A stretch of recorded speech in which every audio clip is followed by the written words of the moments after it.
এবার শুরু হতে চলেছে দেশের সবচেয়ে বড় মোকদ্দমা, আপকি আদালত, রজত শর্মার সাথে।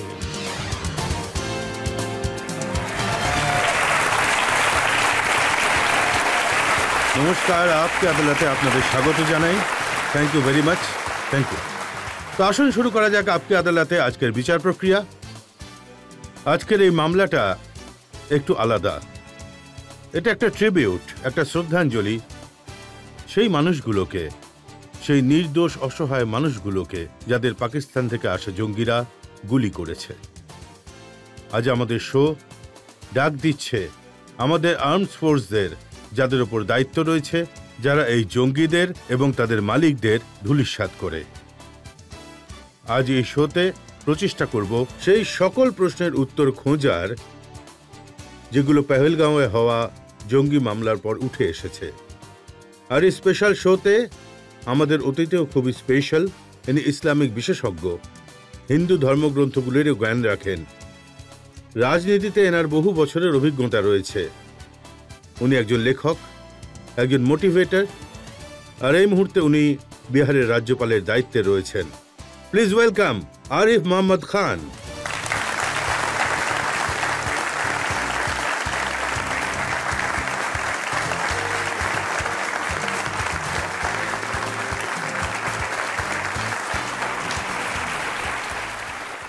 আর আপকি আদালতের এই স্পেশাল শোতে আজ জজ সাহেবও খুবই স্পেশাল।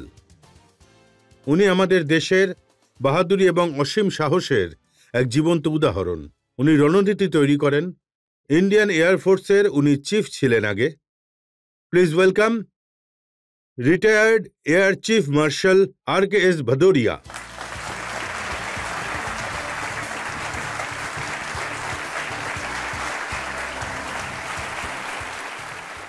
এবার মোকদ্দমা শুরু করা হোক। আর আমি যেমনটা বলেছিলাম, আজকের মামলাটা একটু আলাদা, এটি একটি শ্রদ্ধাঞ্জলি। তাই আজ যিনি আমাদের অতিথি তার উপর কোনো অভিযোগ নেই, কিন্তু এগুলি সেই অভিযোগ যেগুলোর উত্তর পুরো দেশ খুঁজছে। আপকি আদালতে প্রথম অভিযোগ। পাকিস্তান বলছে যে পেহেলগামে যে জঙ্গি হানা হয়েছে সেটা হলো ভারতের ব্যক্তিগত বিষয়।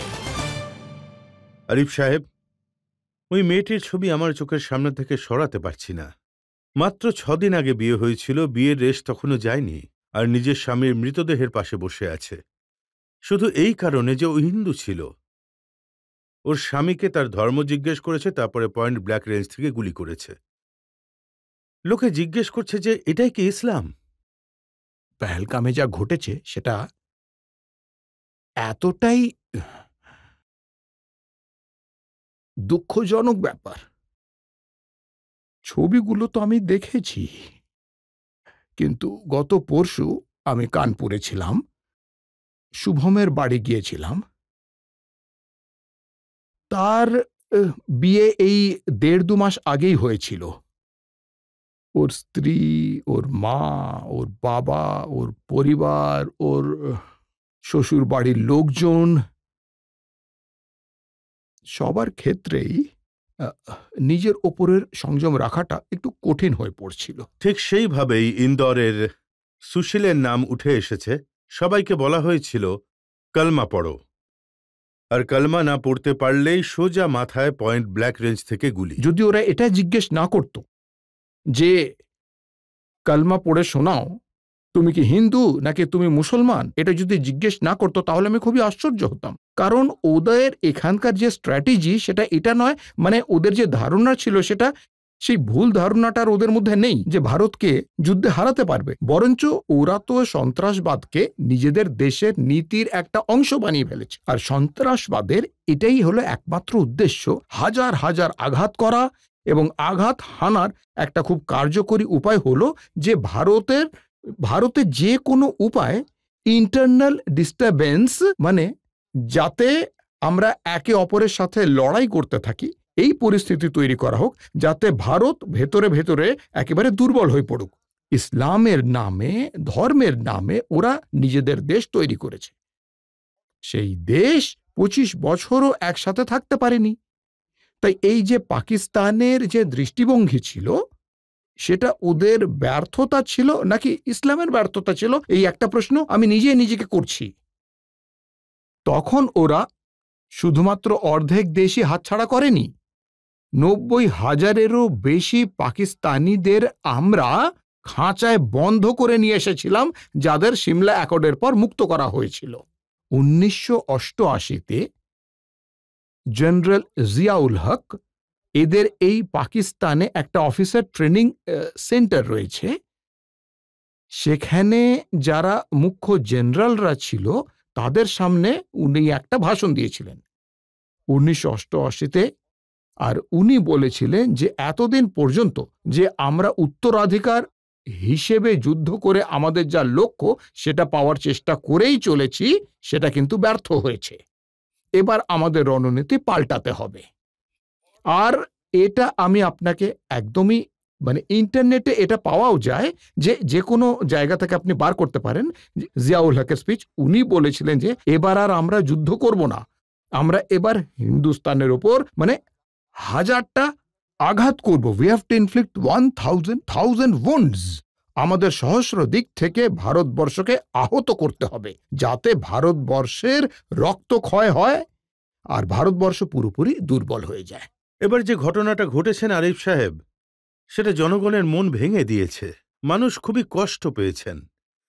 ওই যে 26 জন ওখানে মারা গিয়েছেন, তাদের মধ্যে থেকে 16 জন এমন ছিলেন যাদের প্যান্ট খুলে চেক করা হয়েছিল যে তারা হিন্দু না মুসলমান। একদমই, এটাতে কোনো দ্বিমতই নেই। আমি তো প্রথমেই বলেছিলাম যে যদি ওরা ওই কাজগুলো না করত, ভাই এই যে এই দেশটা, মৌলানা আজাদ একটা কথা বলেছিলেন যখন উনি দেশভাগের বিরুদ্ধে কথা বলছিলেন, তখন উনি একটা কথা বলেছিলেন যে মনে রাখবেন, যে যে জিনিসটা ঘৃণার অবলম্বনে সৃষ্টি হবে, তোমরা ঘৃণা ছড়িয়ে পাকিস্তান তৈরি করার কথা বলছো, সেই দেশটা ততদিনই থাকবে যতদিন সেই দেশের মধ্যে ঘৃণা জীবিত থাকবে। যেই দিন ঘৃণা শেষ হয়ে যাবে, সেই দেশটাও কিন্তু শেষ হয়ে যাবে। সেই দিন আর ওখানে কিছুই, ওখানে শুধু ক্রেডিবল ইনস্টিটিউশন যার উপরে ভরসা করা যায়, সেটা ওই দেশের সরকার নয়। আমি কোনো দোষ দিচ্ছি না, এই কথাটা আপনি যাকে ইচ্ছে জিজ্ঞেস করুন। ওখানে সামরিক বাহিনী ছাড়া কোনো ইনস্টিটিউশনের কোনো ক্রেডিবিলিটি নেই। আর সামরিক বাহিনীর এত ক্রেডিবিলিটি, বিশ্বাসযোগ্যতা এবং প্রিমিয়াম পজিশন কেন রয়েছে? কারণ তারা সাধারণ মানুষের মাথায় এটা ঢুকিয়ে দিয়েছে যে ভারতবর্ষ তোমাদের ক্ষতি করবে। আজকের দিনে দাঁড়িয়ে ভালো করে কথাটা শুনবেন, 25 বছরের মধ্যে 2 নেশন থিওরি, দুটো দেশের ওরা যে সিদ্ধান্তটা ওরা দিয়েছিলেন সেটা ব্যর্থ হয়ে গেছিল, বাংলাদেশ আলাদা হয়ে গেল। কিন্তু কতটা নির্লজ্জ ওরা, যে এখন হয়তো 20 দিন কি 1 মাস হয়েছে, 6 দিন আগে দুর্ঘটনা ঘটেছে, আর 6 দিন আগে জেনারেল মুনির যেটা বলেছিলেন, 6 দিন আগে, তো তার সব মিলিয়ে হয়তো 15 দিন হয়েছে। আরিফ সাহেব, উনি বলেছিলেন যে হিন্দু আর মুসলমান আলাদা, এটা পুরো পাকিস্তানের মানুষকে পড়ানো শেখানো উচিত। ওদের রীতিনীতি আলাদা, ওদের জীবন ধারণের পদ্ধতি আলাদা। আর এটাও বলেছিলেন যে মুসলমানরা সুপেরিয়র। দুটো কথা আমি বলতে চাই। প্রথমত, এই যে নির্লজ্জতার বেহায়াপনা, এটার কোনো সীমাই নেই। যে থিওরিটি 25 বছরে ব্যর্থ হয়ে গেছিল, সেটা আজ প্রায় 75 বছর পেরিয়ে যাওয়ার পরেও ওরা একই কথা বলে যাচ্ছে, যে কথাটা 45-46 বছর আগে বলা হয়েছিল। আর দ্বিতীয়ত, উনি এটা বলেছিলেন যে শুধুমাত্র দুটো সাম্রাজ্য, কালমার আধারে যা সৃষ্টি হয়েছে, প্রথমটার নাম হলো আজকাল মদিনা, আর দ্বিতীয়টা পাকিস্তান। সাম্রাজ্য, 2 সাম্রাজ্যের সৃষ্টি হয়েছিল। আমি আপনাকে প্রফেট সাহেবের জীবনের থেকে উদাহরণ দিচ্ছি। ওরা বলেছেন যে মদিনার সাম্রাজ্য সৃষ্টি হয়েছিল কালমার আধারে।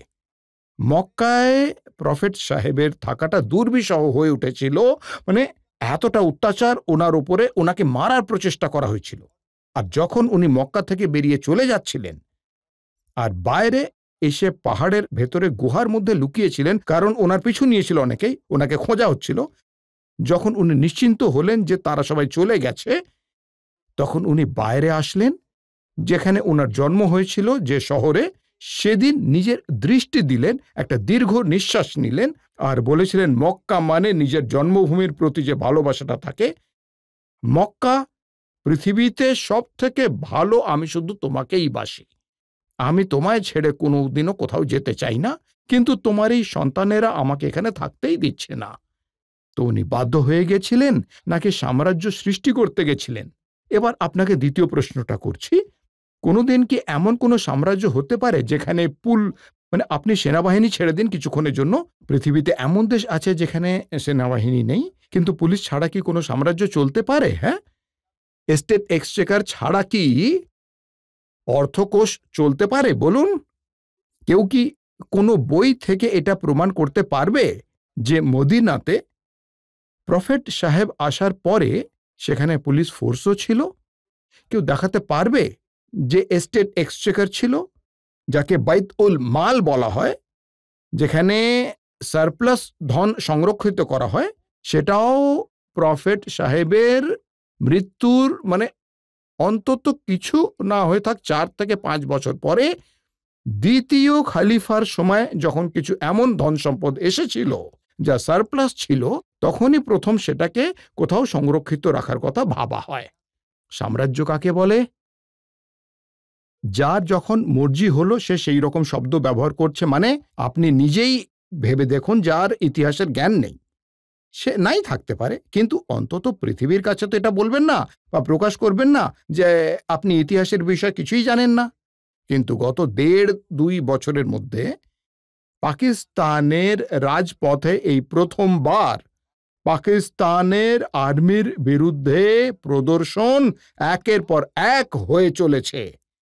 আপনি মিডিয়াতে দেখুন, মিডিয়াতে তাদের বিরুদ্ধে যাই লেখা হচ্ছে, ওদের এখন এটা মনে হচ্ছে, মানে পাকিস্তানের আর্মির এটা মনে হচ্ছে যে ওদের প্রিমিয়াম পজিশন যা ছিল, যা বিশ্বাসযোগ্যতা ছিল একটা সংস্থার স্বরূপ, সেটা আস্তে আস্তে হাতছাড়া হয়ে যাচ্ছে। আর সেই জন্য ওদের একটা বড় কাণ্ড করার প্রয়োজন ছিল, আর ওরা এই বড় কাণ্ড ঘটিয়ে ফেলল, যাতে ওদের যে আসল পরিস্থিতি সেটার ওপর থেকে মানে সবার নজর সরিয়ে দেওয়া যায়। কিন্তু আরিফ সাহেব, বহু লোকেই এই বিষয়টাকে হিন্দু মুসলমানের বিষয় তৈরি করার চেষ্টা করেছে। একজন কংগ্রেস লিডার আছেন বিজয় বটেটিদার। বিজয় বটেটিদার, উনি মহারাষ্ট্র কংগ্রেসের একজন বড় নেতা। উনি বলেছেন যে আপনারা এটা কি বলছেন যে সন্ত্রাসবাদীরা মানুষের থেকে তাদের ধর্ম জিজ্ঞেস করেছিল? সন্ত্রাসবাদীদের কাছে কি এতটা সময় থাকে যে ওরা কানে কানে গিয়ে কারোর ধর্ম জিজ্ঞেস করে গুলি করবে? আমার মনে হয় যে ওনার কোনো ধারণাই নেই যে সন্ত্রাসবাদ কিভাবে কাজ করে। সন্ত্রাসবাদ শুধুমাত্র মানুষ খুন করাই নয়, সন্ত্রাসবাদ হলো একটি মানসিকতা।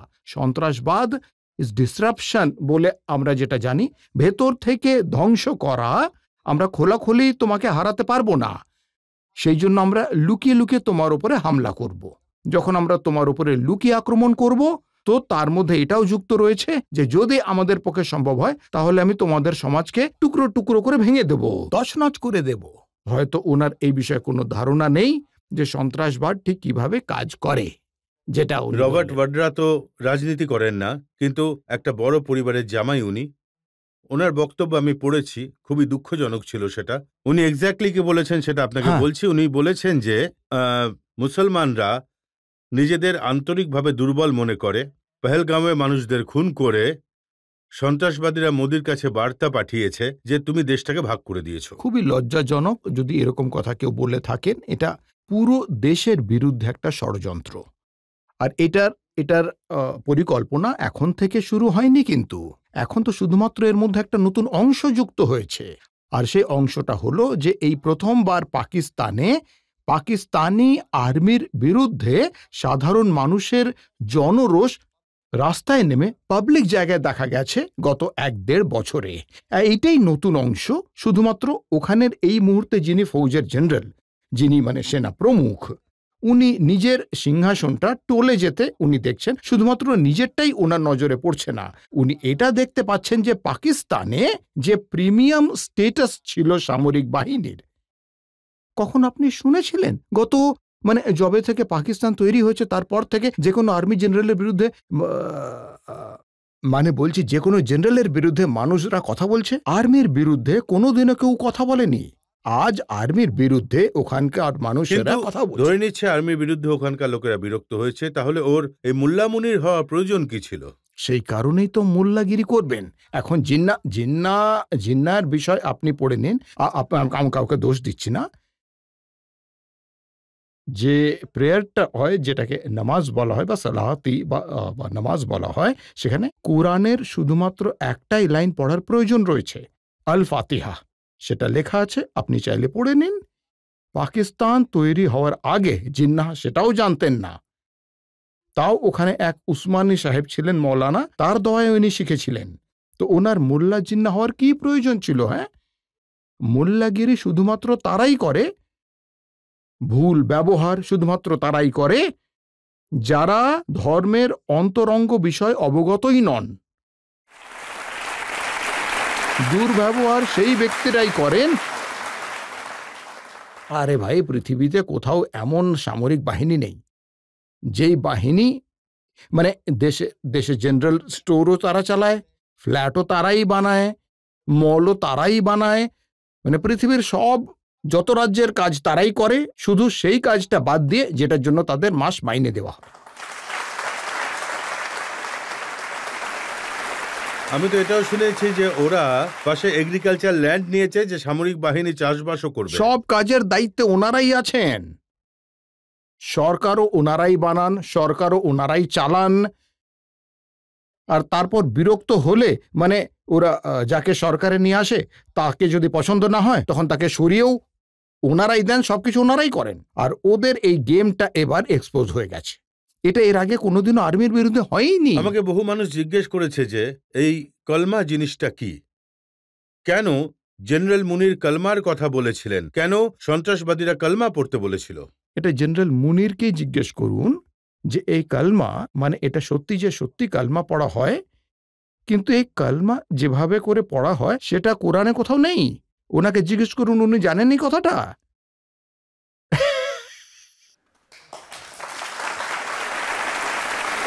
যেভাবে এটা পড়া হয় সেটা ওইভাবে কোরআনে লেখাই নেই। তো কোত্থেকে এসছে আসল বিষয়টা কি? এখন সে তো অনেক কিছুই আসে, মানে বলুন তো 3 তালাক কোথা থেকে এসেছিল? যেমন সব ইসলামীরা বলতেন, মানে এইভাবে ভেঙে চুরে মুচড়ে দিয়েছে এরা। আমি তো বলি যে এদের একটু লজ্জা পাওয়া উচিত। এক ফোঁটাও লজ্জা নেই এদের। আর কোরআন এটার ভবিষ্যবাণী করেছিল। কোরআন এটা বলেছে যে সেই ব্যক্তিগুলো, মানে তাদের যেন কোনোদিনও ভালো না হয় যারা নিজের হাতে বই লেখেন, ঠিক আছে? और फिर के फवैलुल्लिल्लज़ीना यक्तुबूनल किताबा बिअयदीहिम सुम्मा यक़ूलूना हाज़ा मिन इंदिल्लाह लियश्तरू बिही समनन कलीला। লজ্জা পাওয়া উচিত সেই মানুষদের যারা নিজের হাতে জিনিস লেখেন আর তারপর এটা বলেন যে এটা আল্লাহর বাণী, যেটাই ধর্ম, ताकि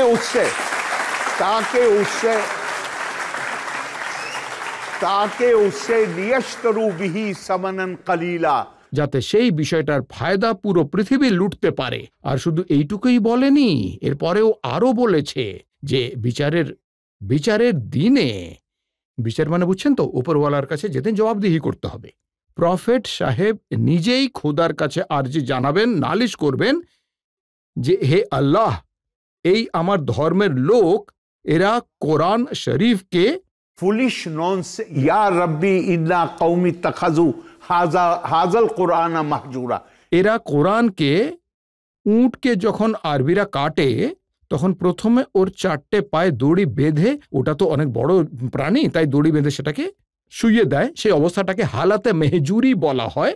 কোরআন এখন বলছে যে বিচারের দিন, মানে প্রফেট সাহেব, ঠিক আছে তো, খোদার কাছে এই নালিশ করবেন যে আমার লোকেরা, অন্য কেউ নয়, যারা আমার আনুগত্যে ছিল এতদিন, कौमी तखजु, আমার লোকেরা কোরআনকে সেই পরিস্থিতিতে ফেলে দিয়েছে যেখানে উটকে কাটার জন্য তার পায়েতে এভাবে দড়ি বেঁধে তাকে ফেলে দেওয়া হয়। এরাই সেই ব্যক্তি। এটাকে একটু মন দিয়ে শুনবেন। কুল ইন্নী আনা নাযীরুল মুবিন, যেখানে প্রফেট সাহেবকে বলা হচ্ছে যে আপনি ঘোষণা করুন। কি ঘোষণা করবেন? আমি শুধু তোমাকে এই বার্তা দিতে এসেছি, তোমায় সাবধান করতে এসেছি সেই শাস্তির বিষয়। কুল ইন্নী আনা নাযীরুল মুবিন কামা আনজালনা আলাল মুক্তাসিমিন। ওই শাস্তি সেই মানুষই পায় যে সাধারণ মানুষকে বিভক্ত করার চেষ্টা করে। তাকসিম বলে না, আপনারা হয়তো শুনেছেন তাকসিমে হিন্দ, হিন্দুস্তানের তাকসিম করা হয়েছিল, 2 টুকরো করে দেওয়া হয়েছিল। বলেছিল তারা তাকসিমের কাজ করে, তো এরা তো ভারতবর্ষের 2 টুকরো করে দিয়েছিল, তাহলে এরা শাস্তি কেন পাবে না? এরা তো শাস্তি অবশ্যই পাবে। কিন্তু আপনি তো এটা মানবেন যে এইবার ওরা যে মানুষকে বিভক্ত করার প্রচেষ্টা করেছিল তাতে তারা বিফল হয়েছে। আমি দেখলাম যে 2টো জুম্মা কেটে গেল, ওরা মসজিদ থেকে নামাজ পড়ে বাইরে এসে মুসলমানরা পাকিস্তান মুর্দাবাদ বলে স্লোগান দিয়েছে, আর তারা ওই সন্ত্রাসবাদীদের বিরুদ্ধে নিজেদের আক্রোশ দেখিয়েছে। আক্রোশ প্রকাশ করেছেন, এবং কাল আমাকে একটা আমন্ত্রণ জানানো হয়েছে যে পাটনার শহরের একটি মসজিদে তারা মিটিং করতে যাচ্ছেন সন্ত্রাসবাদের বিরুদ্ধে। তাই আমি আপনার সাথে পুরোপুরি একমত।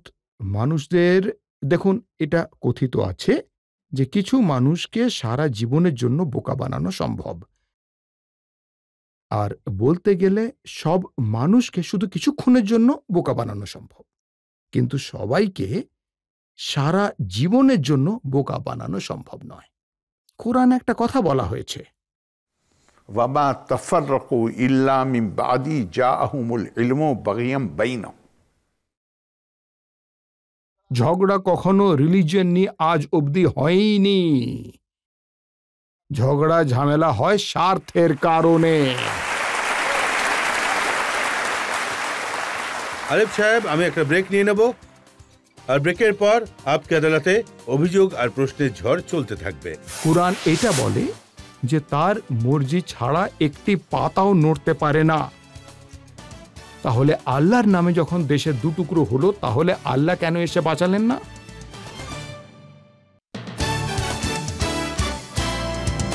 Welcome back. আপকে আদালতে আজকের এই স্পেশাল মোকদ্দমা চলছে পেহেলগাঁওয়ে যাদের হত্যা করা হয়েছে তাদের শ্রদ্ধাঞ্জলি দেওয়ার জন্য। আজ আমাদের অতিথি হলেন বিহারের রাজ্যপাল, ইসলামিক স্কলার, হিন্দু গ্রন্থের বিশেষজ্ঞ আর অভিজ্ঞ রাজনীতিবিদ আরিফ মোহাম্মদ খান। আপকে আদালতে পরবর্তী অভিযোগ। পাকিস্তানের সরকার এটা দাবি করছে যে যদি যুদ্ধ হয় তাহলে সবচেয়ে বেশি ক্ষতি ভারতের হবে। আরিফ সাহেব, এই যে খোয়াজা আসিফ, যিনি পাকিস্তানের ডিফেন্স মিনিস্টার, উনি বলেছেন যে আমাদের দেশ তো আল্লাহর নাম দিয়ে তৈরি হয়েছিল, আমরা আল্লাহর বান্দা, হিন্দুস্তানি ফৌজের কাছে যতই শক্তি থাকুক না কেন আল্লাহ আমাদের রক্ষা করবেন। যদি ওরা ইসলামের বিষয়তে একটুখানিও জেনে থাকেন তাহলে জানবেন আল্লাহ তো হলেন রব্বুল আলামিন। রব্বুল মুসলিমিন তো নন উনি, যে উনি শুধুমাত্র মুসলমানদের সুরক্ষিত রাখবেন। এই পৃথিবীতে সবাই তো ওনারই। সুহৃদম সর্বভূতানাম। গীতায় বলা হয়েছে যে উনি তো সবারই মিত্র, সবারই বন্ধু। কোরআনে বলা হয়েছে যে ওনার মর্জি ছাড়া একটি পাতাও নড়তে পারে না। তাহলে আল্লাহর বানানো দেশ যখন টুকরো ভাগ হয়ে গেল, তখন আল্লাহ কেন বাঁচাতে এলেন না? সেই জন্যই কেন বাঁচালেন না? কেন বাঁচালেন না? এই জন্যই বাঁচালেন না কারণ এটা শুধু তাদের মস্তিষ্ক প্রসূত একটি ভাবনা ছিল, যেটা তার আল্লাহর নাম নিয়ে চালানোর চেষ্টা করেছিল। যদি তুমি আল্লাহর নিয়ম মেনে চলতে তাহলে আল্লাহ অবশ্যই অবশ্যই তোমায় সুরক্ষিত রাখতেন। ওখানকার সব ব্যক্তি, ইশাক দার, ওখানকার ফরেন মিনিস্টার, ওনার বক্তব্যটা শুনুন। উনি বলেছেন যে আল্লাহ তাআলা আমাদের নিউক্লিয়ার শক্তি বানিয়েছেন, আল্লাহ তাআলা পাকিস্তানকে মিসাইলের শক্তি দিয়েছেন। আল্লাহ তাআলা হিটলারকেও অনেক অনেক শক্তি দিয়েছিলেন।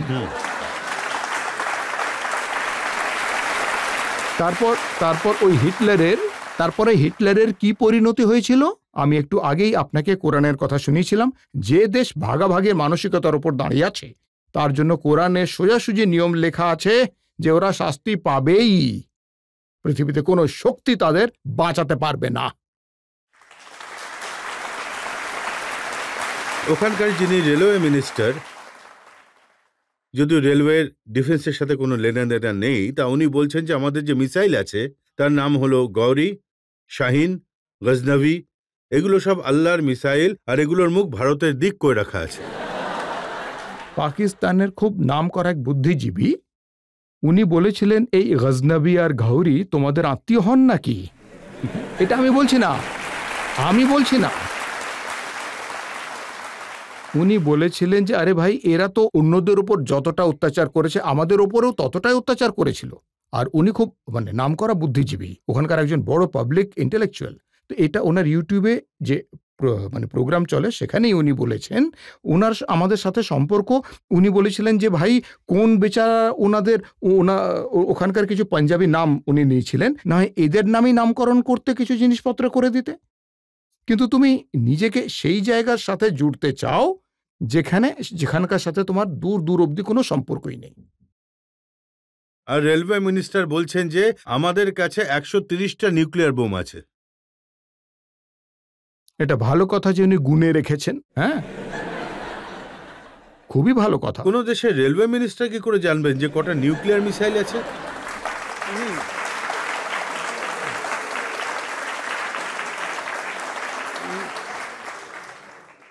কোনো নর্মাল দেশের কথা আমি বলতে পারবো না, কিন্তু যেহেতু এটা পাকিস্তান, অনেক কিছুই হতে পারে। কিছু বছর আগে তারিফ ফতেহ আপকে আদালতে এসেছিলেন, তখন ওনাকে বলেছিলাম পাকিস্তানের নিউক্লিয়ার মিসাইলের ব্যাপারে। তখন উনি আমায় বলেছিলেন যে রাজত সাহেব, আপনি চিন্তা করবেন না, ওদের নিউক্লিয়ারের ভেতরে ফালুদা ভরা আছে। আচ্ছা, আমাকে একটা কথা বলুন, যখন আপনি নিজে কোনো রকম অনুসন্ধান, নিজের পরিশ্রম দিয়ে যদি নিজের অস্ত্র না বানিয়ে থাকেন, আপনি ওটা ডিজাইন অন্য কোথাও থেকে চুরি করে এনেছেন, যেটা ওনারা অস্বীকারও করেননি, আমি দোষারোপ করছি না। চুরি করে নিয়ে আসা ডিজাইন, আর যে ব্যক্তি চুরি করে নিয়ে এসেছিল তিনি ওখানকার উচ্চপদস্থ কেউ ছিল না, মাঝামাঝি স্তরের কেউ ছিল। তাহলে এই বিষয়ে তো অবাক হওয়ার কোনো জায়গাই নেই যদি পরবর্তী কালে জানা যায় যে ওর মধ্যে সত্যি ফালুদাই ভরা আছে। যখন প্রধানমন্ত্রী মোদিজি এই শোতে এসেছিলেন, ওনার সাথেও কথা হয়েছিল আমার, তখন উনি বলেছিলেন যে আপনি নিশ্চিন্ত থাকুন, আমি লাহোরে গিয়ে চেক করে এসেছি, ওখানে কিছুই নেই। আমি আমার প্রধানমন্ত্রীর কথার উপরে বেশি বিশ্বাস করব অন্য যে কোনো ব্যক্তির কথার থেকে। কিন্তু আজ আমাদের সৌভাগ্য যে আমাদের সাথে একজন এত বড় এক্সপার্ট আছেন। এয়ার চিফ মার্শাল সাহেবকে জিজ্ঞেস করব, আপনাকে জিজ্ঞেস করতে চাই, আপনার কি মনে হয় পাকিস্তান তার নিউক্লিয়ার শক্তির ক্যাপাবিলিটির ব্যাপারে এত বড় বড় গল্প বলছে, গজনভি আর শাহিনের ভয় দেখাচ্ছে? ওনারা অবশ্যই একটা নিউক্লিয়ার শক্তি, কিন্তু ওনারা যেভাবে করে সবসময় বলেন, খুব ছোট কিছু হলেও যখনই কোনো কথা ওঠে, যখন পাকিস্তানের ওপর ভারতের তরফ থেকে কোনো সংকট এসে পড়ে, তো সোজা নিউক্লিয়ারের দিকে আঙুল দেখায়। তো ওনাদের ম্যাচুরিটি লেভেল, ওনাদের দায়িত্ব জ্ঞান, are being a responsible state as a nuclear power, সেই হিসেবে শক্তি খুব কম। আর এটা পুরো পৃথিবীর দেখা উচিত যে ছোট ছোট ঘটনায় ওরা প্রথমেই বলে আমাদের কাছে নিউক্লিয়ার অস্ত্র রয়েছে। তাই ওনাদের কথায় যত কম কান দেওয়া যায় তত ভালো। যদি আপনি অনুমতি দেন তাহলে আমি আরেকটা কথায় জুড়তে চাই। বলুন।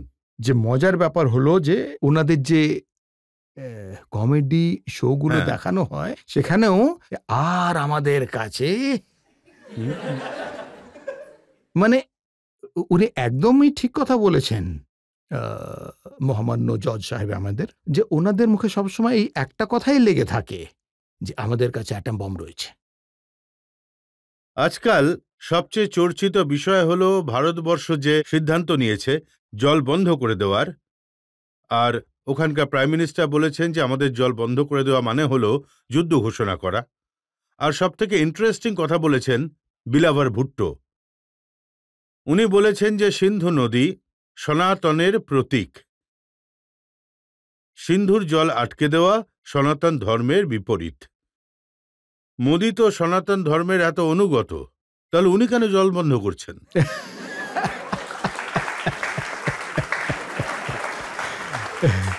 চলুন অন্তত এই বিষয়ে এটা তো বোঝা গেল যে ও ভারতের সভ্যতার বিষয়ক কথা বলে, যে সনাতন আদর্শের কথাও বলছে, উনি এইটুকু তো মেনে নিয়েছেন যে সেখানে কাউকে বাধা দেওয়ার কোনো সংস্কৃতিই নেই।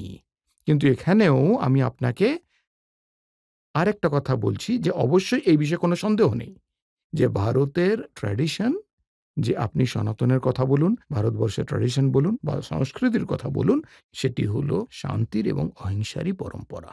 এখানে কিন্তু কোনো দ্বিমতই নেই। কিন্তু অহিংসার মানে একদমই এটা নয় যে কাপুরুষতা দেখানো হবে। অহিংসার মানে এটা নয় যে যে আততায়ীর সামনে মাথা নিচু করে দাঁড়িয়ে পড়তে হবে, কখনোই নয়। অহিংসার মানে এইটাও নয় যে আমরা অস্ত্র শস্ত্র, এটা মানে লোকেদের হয়তো একটু অদ্ভুত মনে হবে, কিন্তু অহিংসার মানে এটাও নয় যে আমরা অস্ত্র শস্ত্র ব্যবহারই করব না। অহিংসাকে পরিভাষিত করা হয়েছে अहिंसा प्रतिष्ठायम तत्सन्निधे वैर त्यागा। যেখানে অহিংসা প্রতিষ্ঠিত হয়ে যায় সেখানে কারুর জন্য মনের ভেতর বিদ্বেষ থাকে না, কুমতলব থাকে না, শত্রুতা থাকে না। কিন্তু আর যখন আপনি ধরে নিন কোন এক ব্যক্তি কাউকে খুন করতে চাইছে, ওর হাতে অস্ত্র আছে, আর আপনি ওর সাথে লড়ুন আর ওর হাত থেকে অস্ত্র ছিনিয়ে নিন, এটাই অহিংসা পালন করার মানে। এটা অহিংসার বিরুদ্ধে কখনোই নয়, একদমই নয়। আর আমাদের ট্র্যাডিশন এটা বলেছে अगरता चतुरो वेदो प्रश्ता सशरम धनु इदम ब्रह्मम इदम छात्रम शास्त्रादपि शस्त्रादपि। মানে আমাদের বলা হয়েছে, আমাদের এটাই শেখানো হয়েছে, আমাদের কাছে আমাদের বিদ্যা আর জ্ঞান সংগ্রহ করে পরিপূর্ণ হতে হবে। সেটা হলো আমাদের সফট পাওয়ার, সেটাই।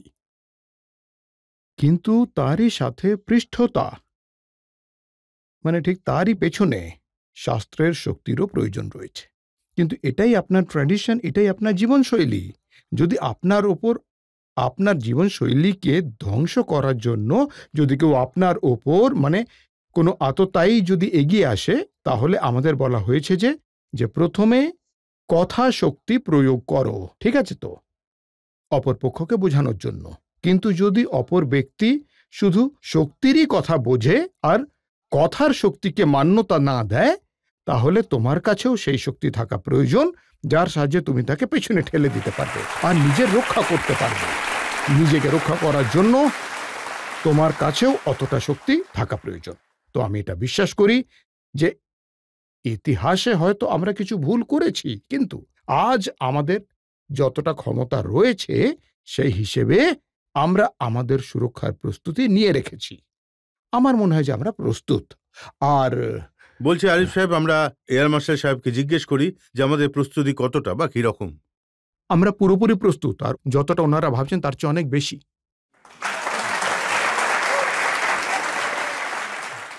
স্যার, আমার প্রশ্ন হলো যে আজকাল এই যে কথাটা যেটা পাকিস্তানে ঘুরে বেড়াচ্ছে, ওনাদের অনেক নেতারা এটা দাবি করছেন যে কনফ্লিক্টের পরিস্থিতিতে, যুদ্ধের পরিস্থিতিতে চীন ওদের কথার মতন ওদের তরফ থেকে আমাদের সাথে যুদ্ধ করবে। কেন আমরা এটা নিয়ে আলোচনা করব?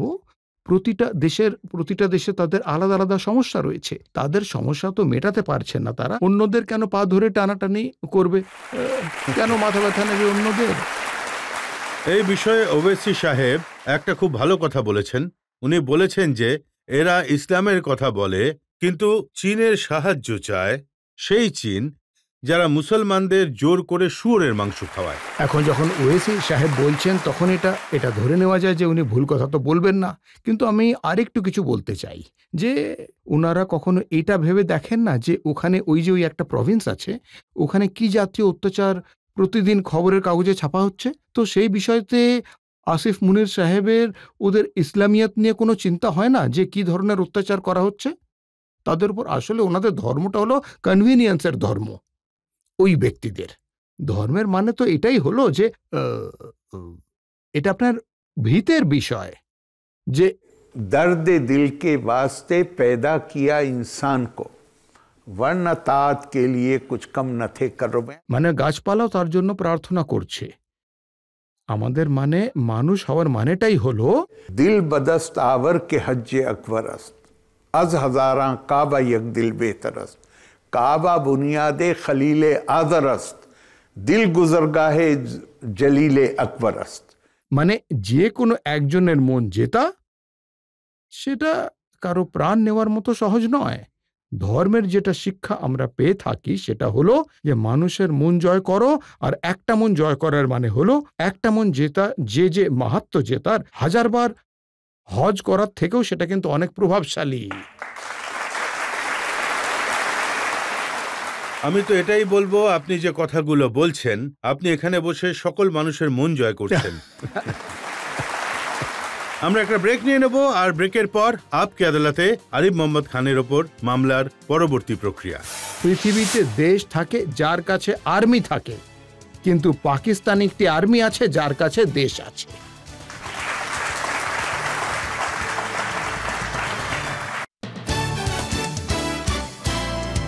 Welcome back. আপকে আদালতে আজ আমাদের অতিথি হলেন আরিফ মোহাম্মদ খান, বিহারের রাজ্যপাল, অভিজ্ঞ রাজনীতিবিদ, আর যেমনটা বলেছিলাম ইসলামিক স্কলার আর হিন্দু ধর্মগ্রন্থের জ্ঞানী। আপকে আদালতে পরবর্তী অভিযোগ। পাকিস্তানের মন্ত্রীরা পুরো পৃথিবীকে এটা বলছেন যে পাকিস্তান তো নিজেরাই সন্ত্রাসবাদের শিকার হয়ে চলেছে। আরিফ সাহেব, বারবার প্রতিটা মন্ত্রী একভাবেই বলে যাচ্ছে যে ভাই, সন্ত্রাসবাদের বিরুদ্ধে তো আমরা লড়াই করছি। গত 1 বছরে 1000 মামলা হয়েছে আমাদের ওপর সন্ত্রাসবাদীদের, আর পাকিস্তানের ওপর অনেক অত্যাচার করা হয়েছে। তাহলে পাকিস্তান কি করে সন্ত্রাসবাদীদের আশ্রয় দিতে পারে? যখন ওরা এটা বলেন যে এটার ভিকটিম বা এটার শিকার আমরা নিজেরাই, তখন একটা পুরনো কথা সত্যি বলে মনে হয় कि जब आप दुर्भावना से किसी और के लिए गड्ढा खोदते हैं तो आप उसमें खुद गिर जाते हैं। ওনারা যদি এটাই বলে থাকেন যে তারা ভিকটিম, তার সাথে ওরা এটাও বলেছে যে আমরা আমেরিকার নির্দেশ অনুযায়ী এই কথা, মানে আপনি এই কথাটা তো বক্তব্যটা শুনেছেন? এটা তো সঠিক কথা। 30 বছর ধরে আমেরিকার নির্দেশে আমরা এই ওরা নোংরা কাজটা সন্ত্রাসবাদী তৈরি করেছে। এবার যখন আপনি সন্ত্রাসবাদী তৈরি করবেন, তাহলে অন্তত আপনি এইটুকু তো করতে পারবেন, যেখানে আপনার লাখ লাখ সৈন্যবল রয়েছে। সন্ত্রাসবাদীদের যাদের আপনি পাঠিয়েছিলেন আফগানিস্তানে, আপনি তো ওনাদের পুরো মিলিটারি ট্রেনিং দিয়েছিলেন। আর সোভিয়েত রাশিয়া সেখান থেকে চলে যাওয়ার পরে ওরা সবাই অস্ত্রশস্ত্র নিয়ে ফেরত চলে এসেছিল। তো আপনি তাদের জন্য কোনো একটা মানে ধরে নেন সিকিউরিটি ফোর্সেরই ব্যবস্থা করে দিতেন যেখানে ওদের ব্যবহার হতো।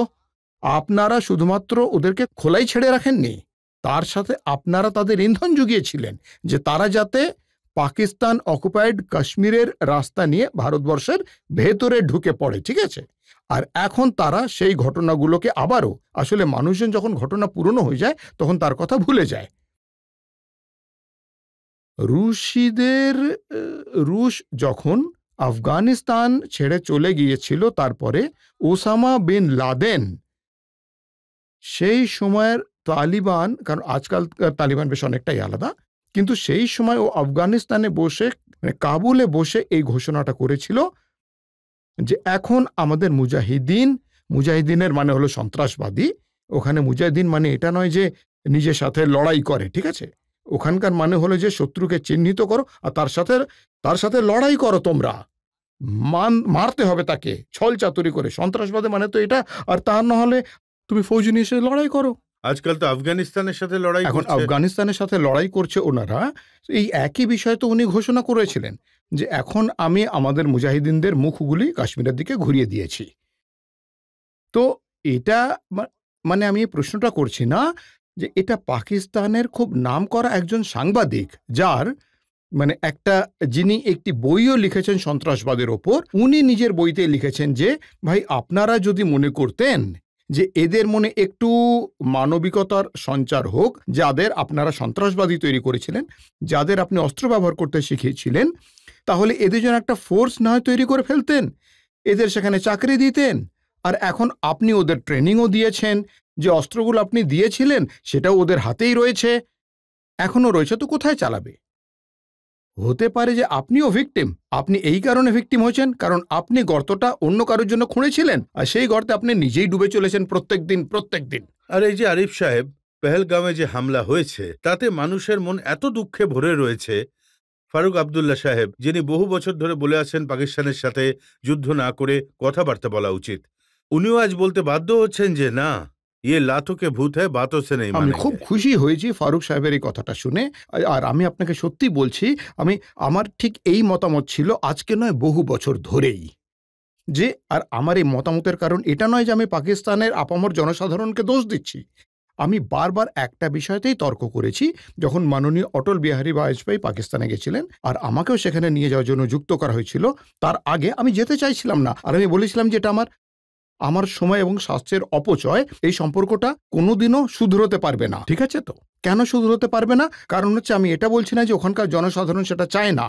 এই জন্য যে আর্মি, যার ওখানে প্রিমিয়াম পজিশন রয়েছে, তারা যেদিন ইচ্ছে হয় তাদের দেশকে, আচ্ছা দেখুন, পৃথিবীতে দেশ থাকে যার কাছে আর্মি থাকে, কিন্তু পাকিস্তানে একটি আর্মি আছে যার কাছে একটি দেশ আছে।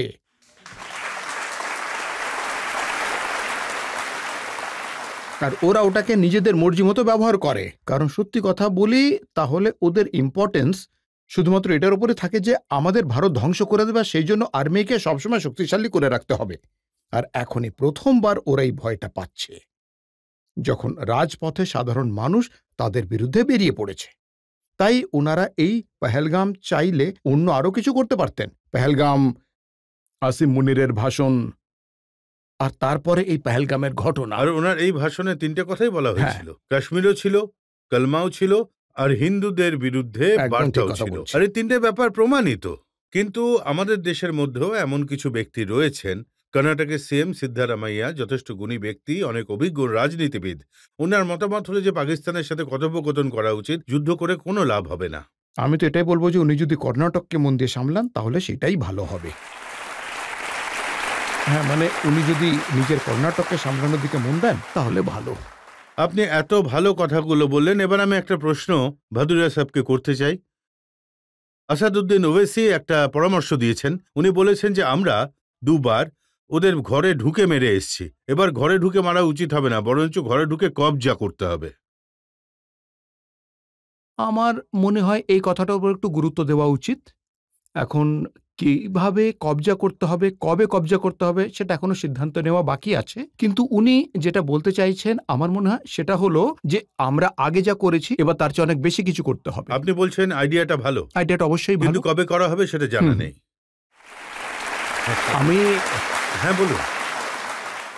আমি আসাদুদ্দিন ওয়েসি সাহেবের বক্তব্যের সাথে সম্পূর্ণভাবে সহমত। হ্যাঁ, কিন্তু আমার কোথাও না কোথাও এইটা মনে হয় যে আজ ওখানকার পরিস্থিতি যা হয়েছে, যে যেরকমভাবে বাংলাদেশে যে আপনাকে শুধুমাত্র এইটুকুই করতে হয়েছিল যে গণহত্যা বন্ধ করে দিন, বাঙালিরা নিজেরাই কবজা করে নিয়েছিল সেখানে বাংলাদেশের। আমরা তো কোনো কবজা করিনি বাংলাদেশের বাঙালিদের ওপর। আজ পাকিস্তানেও প্রায় সেই একই রকম পরিস্থিতি। সাধারণ মানুষের বিরক্তি ওখানকার সেনাবাহিনীর প্রতি এতটাই বেড়ে গেছে, কিন্তু তারা সবাই সন্ত্রস্ত হয়ে আছেন। ওরা নির্বাচিত হওয়া লোকেদের জেলে ঢুকিয়ে দেয়, তাহলে একটা সাধারণ মানুষের কি পরিস্থিতি হবে? সেই জন্যই বলছি, যদি বাইরের থেকে একটু সাহায্য ওরা পায় তাহলে ওরা নিজেরা নিজেদের মুক্তি খুঁজে বের করে। এবার কাজটা হবে মনে হচ্ছে। এখন আমরা একটা ব্রেক নিয়ে নেব, আর ব্রেকের পর আপকে আদালতে এই মামলার পরবর্তী অংশ। আজ আমরা নজর রেখেছি পেহেলগাঁওয়ে নারকীয় হত্যাকাণ্ডের ওপর, যেখানে ২৬ জন ভারতীয় নাগরিক মারা গেছেন। আজ আমরা তাদের শ্রদ্ধাঞ্জলি দিচ্ছি। আপকে আদালতে পরবর্তী অংশ ব্রেকের পর। किश्ती भी नहीं बदली, दरिया भी नहीं बदला, हम डूबने वालों का जज्बा भी नहीं बदला, है शौक सफर ऐसा एक उम्र हुई हमने, मंजिल भी नहीं पाई, रास्ता भी नहीं बदला।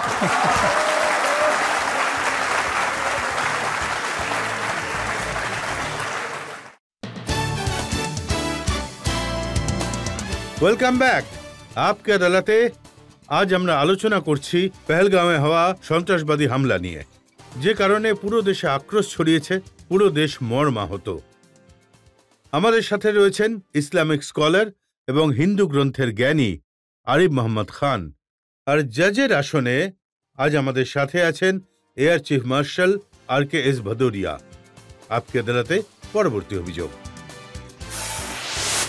পাকিস্তানের লিডাররা এটা ভয় পাচ্ছেন যে ভারতবর্ষ পাকিস্তানকে টুকরো টুকরো করে দেবে। যে কথাটা এর আগে আপনি বলছিলেন, ওরা তো অলরেডি টুকরো টুকরো হয়ে গেছে, কিন্তু ওখানে সবাই খুবই ভীত এই কথাটা ভেবে যে নরেন্দ্র মোদী বলেছেন যে মিট্টি মে মিলা দেঙ্গে। এখন ওরা চারিদিকে মাটি খুঁজছে যে কোন মাটিতে।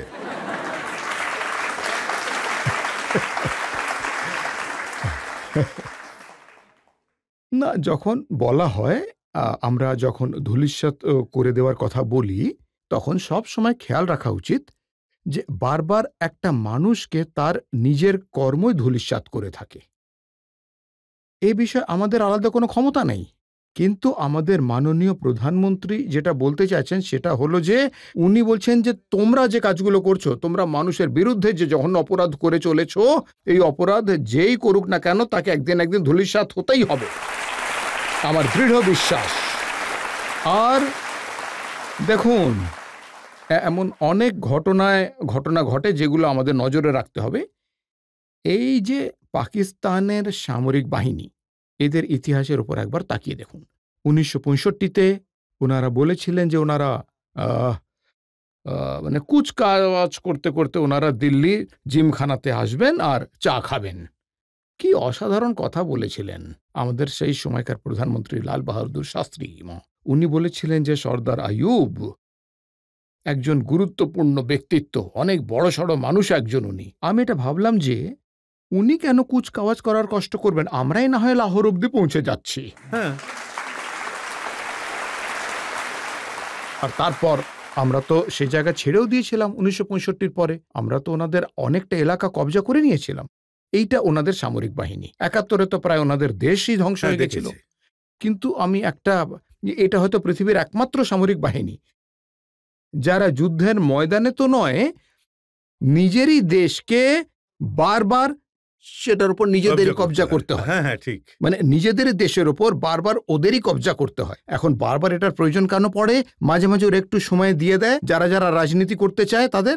আর এদের দেখে আমার একটা শের মনে পড়ে যাচ্ছে, किश्ती भी नहीं बदली, दरिया भी नहीं बदला, हम डूबने वालों का जज्बा भी नहीं बदला, है शौक सफर ऐसा एक उम्र हुई हमने, मंजिल भी नहीं पाई, रास्ता भी नहीं बदला।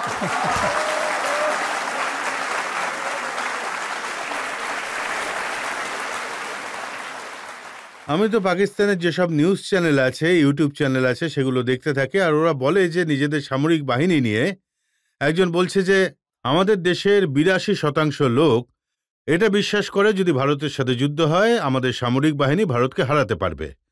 18% লোক বলে যে না, পাকিস্তান সামরিক বাহিনী যুদ্ধ জিততে পারবে না। আর এই 18% লোকই সামরিক বাহিনীর। দেখুন, আমি শুধু এটা বলতে চাই যে এর থেকে বড় প্রমাণ আর কি হতে পারে। সন্ত্রাসবাদ নিজেই এই কথাটাকে প্রমাণ করে দেয় যে ওরা মেনে নিয়েছে যে সামরিক বাহিনী দিয়ে ওরা জিততে পারবে না। তখনই না কোনো দেশ সন্ত্রাসবাদকে নিজেদের দেশে রাজনীতির একটা নীতি হিসেবে স্থাপন করবে। যদি আমাদের সামরিক বাহিনীর লড়ার ক্ষমতা থাকতো তাহলে সন্ত্রাসবাদীদের কি প্রয়োজন রয়েছে?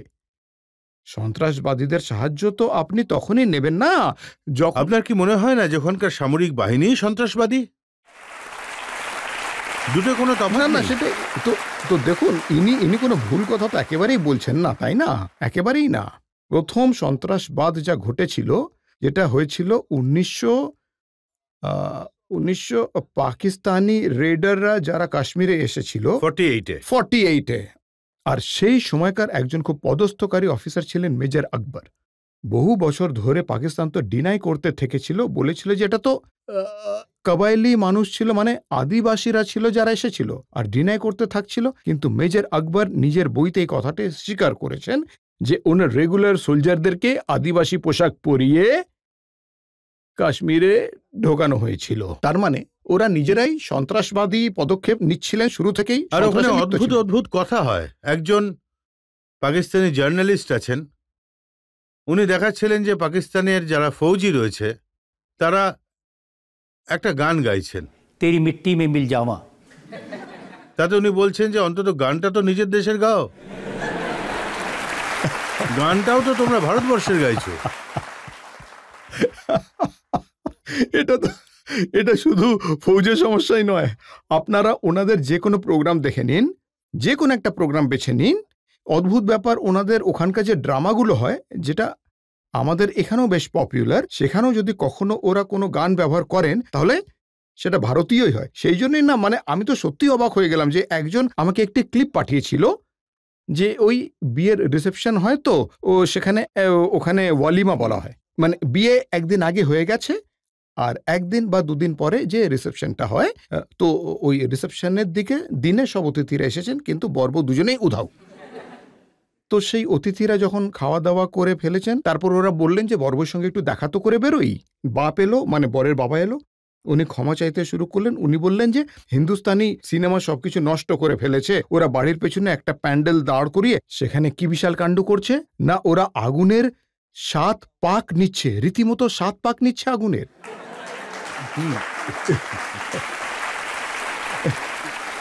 তো ওরা হয়তো যে ওরা ওই যে বারবার কথাগুলো বলতে থাকে না যে হিন্দু মুসলিম হিন্দু মুসলিম হিন্দু মুসলিম, আমরা আলাদা আলাদা, তো হয়তো ওনাদের ভেতরে এরকম একটা অনুভূতি হয় যে মানে আপনার মাথায় আকাশ ভেঙে পড়লেও এই কথাটা সত্যি যে আমরা আলাদা নই। আর সেই একই গান ওখানে, সেই একই কালচার, সেই একই নিয়ম নীতি, মানে সব কিছুই এক, কিন্তু তারপরেও ওনাদের সব কিছুই বাতিল করে দেওয়া হয়। আর সেই জন্যই আমার মনে হয় যে ওরা কোথাও না কোথাও ব্যালেন্সটাকে মানে হারিয়ে ফেলার ব্যাপারটা, মানে ব্যালেন্স লুজ করে ফেলছে। ব্যালেন্স ওরা হারিয়ে ফেলেছে, কারণ এক্ষুনি কিছুক্ষণ আগে খোয়াজা আসিফ, যিনি ওখানকার ডিফেন্স মিনিস্টার, উনি বলেছেন যে পেহেলগাঁওয়ের হামলাটা মোদি করিয়েছেন অসাধারণ, অল্প কিছু ভোটের জন্যে। কিসের জন্য? কিছু ভোট বেশি পাওয়ার জন্যে। আচ্ছা। আর বলেছে যে এখন মোদির ক্রেডিবিলিটি 0 হয়ে গেছে। আর তারপর এটা বলেছে যে আমরা ওদের ওপর ইন্টারন্যাশনাল প্রেশার বাড়াচ্ছি। তো তার মানে এটার মানে এটাই দাঁড়াচ্ছে যে উনি নিজের সেই বক্তব্যের ওপর একটু বেশি বিশ্বাস করে ফেলেছেন যে আমরা অনেক প্রেশারে ছিলাম, এখন প্রেশার অনেকটাই কমে গেছে। আর সেই জন্য যেই মুহূর্তে ওর মনে হলো যে প্রেশার একটু কমে গেছে, তো ওনাদের তো অভ্যেস আছেই ভুলভাল কথা বলার, সেই জন্য ভুলভাল কথা বলে চলেছেন। অডিয়েন্স থেকে আমরা 2-1টা প্রশ্ন নিতে পারি। পাকিস্তান এম্বাসির বাইরে লন্ডনে কিছু ইন্ডিয়ানস প্রোটেস্ট করতে গিয়েছিল, তো ওখানে এক পাকিস্তান অফিসার গলা কাটার ইশারা করছিল। তো এরকম একটা সেন্সিটিভ ব্যাপারে এটা কিরকম পাকিস্তানের ডিপ্লোমেসি? উনি হাই কমিশনার, উনি সব থেকে। আমি এটার উত্তর কি করে দেবো? আমি তো আপনাদেরকে বললাম যে ওরা তো এটা অন্য কারুর হোক বা আপনি আমাকে একটা কথা বলুন, যদি কখনো কেউ আঘাত পায় আপনার কোনো কারণে, আপনি সেদিন রাত্রে ঠিক করে ঘুমোতেও পারবেন না। এই দেশটা কিভাবে তৈরি হয়েছে? 1 মিলিয়নের থেকেও বেশি মানুষের রক্ত বইয়ে তারপর তৈরি হয়েছে। ইট ওয়াজ কনসিভড ইন হেট্রেড, প্রচন্ড ঘৃণার দ্বারা সৃষ্টি হয়েছে। তো সেখানে যদি আপনি কোনো সাধারণ ব্যবহারের কোনো রকম কোনো আশা রাখেন, তাহলে সেটা একেবারেই একটা ভুল কাজ করবেন। আমি আপনাকে আমার একটা গল্প বলছি। 1980 সালের ভারত সরকারের তরফ থেকে 4-5 জন লোক হজ ডেলিগেশনে যেতেন। মিনার ময়দানে দাঁড়িয়ে ছোট ছোট কাঁকড় জড়ো করতে হয়, ঠিক আছে? একটা জায়গায় বেশ বড় বড় থাম আছে, সেখানে ছুঁড়ে মারার জন্য। তো আমরা 4 জন ছিলাম, আমরা কাঁকড় জমা করছিলাম আর এই ভাষাতেই কথা বলছিলাম। আমি কাছাকাছি ছিলাম, তাই আমাকে জিজ্ঞেস করলো যে আপনারা কি পাকিস্তান থেকে এসেছেন? আমি বললাম না, আমরা হিন্দুস্তান থেকে এসেছি। উনি জিজ্ঞেস করলেন তাহলে আপনি কি মুসলমান? আমরা হজের মাঠে আছি। আর আমি হিন্দুস্তান থেকে এসেছি, আপনি কি মুসলমান? আমি বললাম আমাদের ওখান থেকে তো মুসলমানেরাই হজ করতে আসে, আপনাদের ওখান থেকে কি অন্য লোকেরাও আসে নাকি? উনি আমার ওপরে এতটা রেগে গেলেন যে তারপর বলতে শুরু করলেন যে আপনি কি জানেন না যে পাকিস্তান মুসলমানদের দেশ, হ্যাঁ, আর হিন্দুস্তানের মুসলমানেরা হিন্দুস্তানের তরফ থেকে লড়তে আসে। তখন আমি ভাবছিলাম যে কি বলবো। হুব্বুল ওয়াতান মিন জুজুল ঈমান। নিজের দেশকে ভালোবাসাটা প্রতিটা মানুষের নিজ আস্থার একটি অংশ। আর আমি বললাম যে শুনুন, এরকম একটা ভুল ধারণা নিয়ে এই জাতীয় ভুলভাল ধারণা পোষণ করা বন্ধ করুন। আরো অনেক কিছু যা যা আছে আমার বলার ছিল আমি সবকিছু বললাম, কিন্তু উনি নিজের ওপর সংযম হারিয়ে ফেললেন। আর যেহেতু আমি হিন্দুস্তান থেকে গেছি, আর হ্যাঁ, আপনাদের মসজিদে কি আজান হয়? আমি বললাম আসুন আমার সাথে এসে নিজেই দেখে নিন। মানে আমি হিন্দুস্তান থেকে গিয়েছি বললে আমি মুসলমান হতেই পারি না? তাহলে যখন ওনাদের মাথায় যখন এতটাই নোংরা ভাবনা চিন্তা ঘুরে, এটা তো সন্ত্রাসবাদের মূল উদ্দেশ্যই তো এটা। ওনাদের তো মানে সাধারণ কথোপকথন হয়, তার মধ্যে সন্ত্রাসবাদ লুকিয়ে আছে। তাহলে এই কথাটা আমরা চিফ মার্শাল সাহেবকে জিজ্ঞেস করি, যাদের কথাবার্তায় জীবনশৈলীর মধ্যে সন্ত্রাসবাদ লুকিয়ে আছে। প্রধানমন্ত্রী বলেছেন যে এইবার এমন শিক্ষা দেওয়া হবে যেটা ওরা কোনোদিন কল্পনাও করতে পারেনি। আপনি দেশবাসীকে কি আশ্বাস দিতে পারেন? শুধু এইটুকুই যে আগামী সময়ে যা যা অ্যাকশন নেওয়া হবে সেগুলো এমনই হবে যেটা এর আগে কখনো কল্পনাও করা হয়নি। তাই যা যা অ্যাকশন এখনো পর্যন্ত নেওয়া হয়েছিল সেগুলো একটি পর্যায় অবধি হয়েছে। এইবার একটু আলাদা হবে, আর অনেক বেশি পর্যায়ে হবে, অনেক বড় এলাকা জুড়ে হবে। পলিটিক্যালি আইসোলেট করা হবে, ফাইন্যান্সিয়ালি ইকোনমিক্যালি অ্যাকশন নেওয়া হয়ে গেছে, আরও নেওয়া হবে। আর সামরিক অ্যাকশন এর বিষয়তে আমি এখানে কিছু বলবো না, কিন্তু অবশ্যই নেওয়া হবে। আমরা এখানে একটা ব্রেক নিয়ে নেব, আর ব্রেকের পর শুনব আপকে আদালতে এয়ার চিফ মার্শাল RK ভাদুরিয়ার মন্তব্য আজকের মোকদ্দমার।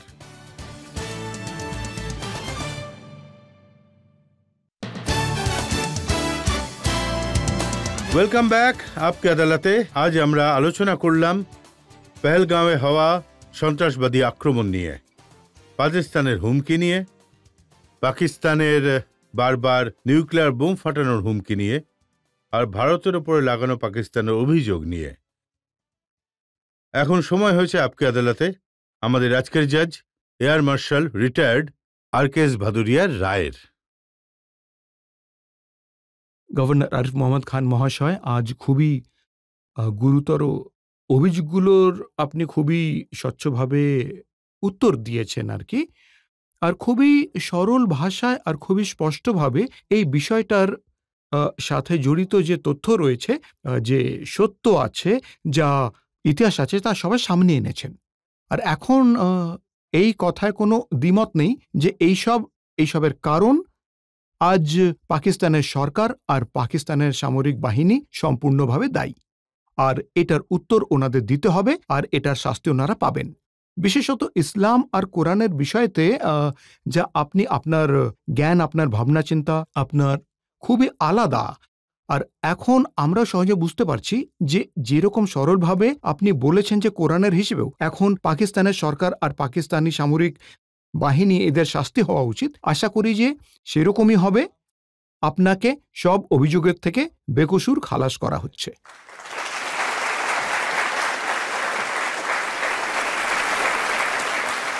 এই বিশ্বাস নিয়ে, এই ধারণা রেখে যে ভারতের প্রধানমন্ত্রী যে আশ্বাস দিয়েছেন সেটা শীঘ্রই সম্পন্ন হবে। এই প্রথমবার ভারতের হিন্দু ও মুসলমান এক হয়েছে। কাশ্মীর থেকে কন্যাকুমারী পর্যন্ত পুরো দেশ আজ আহত, রেগে আছে, আর প্রধানমন্ত্রী নরেন্দ্র মোদীর সাথে দাঁড়িয়ে আছে। আমাদের মনে হয় যে আগামী দিনে পাকিস্তানকে এর ভারী মাসুল গুনতে হবে। আজকের শো এখানেই শেষ করছি। পরের সপ্তাহে আবার আপনাদের সাথে দেখা হবে আপকে আদালতে এক নতুন ব্যক্তিত্বের সাথে। ততক্ষণের জন্য নমস্কার।